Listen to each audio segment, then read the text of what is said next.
Hi, everybody. Welcome back to today's edition, April 13th, Tuesday. Remember this day because we are 24 hours from the Coinbase public offering, which will be trading under coin. But it's blockchain and crypto today. So let's dive into what's happening around the industry because, again, with this Coinbase public offering coming up here in 24 hours, the industry is going all over the place. It's crazy town out there in an exciting way. We've got a ton of fundraising announcements that have come out in the last 24 hours. Congratulations to the Defiant and the team there for their recent fundraising, I believe $1.4 million. So congratulations. Exciting to see how that continues to progress as well. But with this news only 24 hours out, Bitcoin, Ethereum, and many other tokens have reached their all-time highs. Bitcoin has crossed over 63,000, has since regressed just a little bit. And also Ethereum has crossed over $2,240, again, reaching those all-time highs, slightly regressing, but resting right below those as well. And on the heels of this morning's big all-time high announcements, Consensus comes out and finally announces the close of recent funding. Now, before I get to this headline, let's take a step back. At the end of the summer in August of 2020, Consensus, JP Morgan had some good conversations. What came out of it? Consensus taking over or acquiring Quorum. Now, there were undisclosed terms at that time following those proceedings. Well, it turns out that Consensus closed $65 million, around backed by JP Morgan, MasterCard, UBS, along with FTX owner Amida Research. We had Protocol Labs. We also had the Maker Foundation, the Lao, Liberty City Ventures, Greater Bay Area Homeland Development Fund, and many others as well a part of that. So excited to see where this takes us in terms of Consensus's development, that entire ecosystem that continues to not only work with enterprise, but put out great companies at the infrastructure level and supporting decentralized applications as well. So let's stay tuned for that.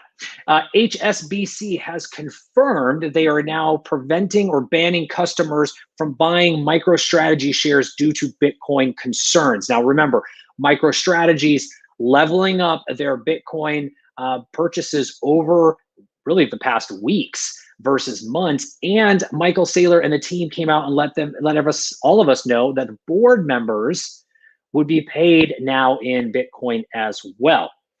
So with that being said, HSBC is the first major financial institution and bank to come out and say that they are banning customers from purchasing the stock. Let's see if that unravels to anyone else as well. Also had decentralized fund management platform DHedge has announced recently a tokenized index that tracks its top ranked traders. And we've seen a little bit of something like this with Set Protocol and a few other applications out there, but this is unique because DHedge is actually providing an ERC20 token, which will be issued for the index on automated market making, or AMM, decentralized exchanges in the future.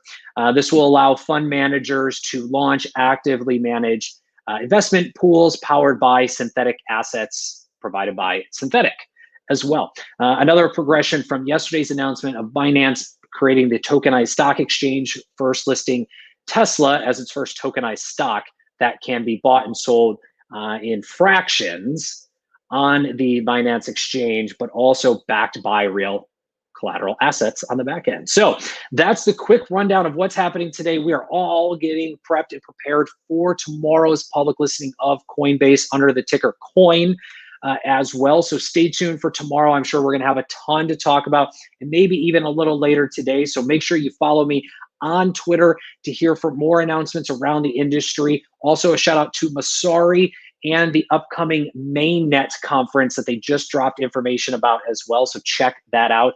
Make sure to check us out on LATOKEN.com and VCTV as well to hear more on today's updates every day here on Blockchain and Crypto Today with your host, Kyle Ellicott. And a big thank you to the LATOKEN team and to Maria for making today's episode possible. We're going to take a quick break, and I'll be back on VCTV here in just a few minutes to break all of this down, including what also is happening in the world of gaming, NFTs, and decentralized finance with investors in just a little bit. See you there, LATOKEN.com. I'm Kyle Ellicott. Check me out on Twitter and all social media everywhere. Everyone have a great day.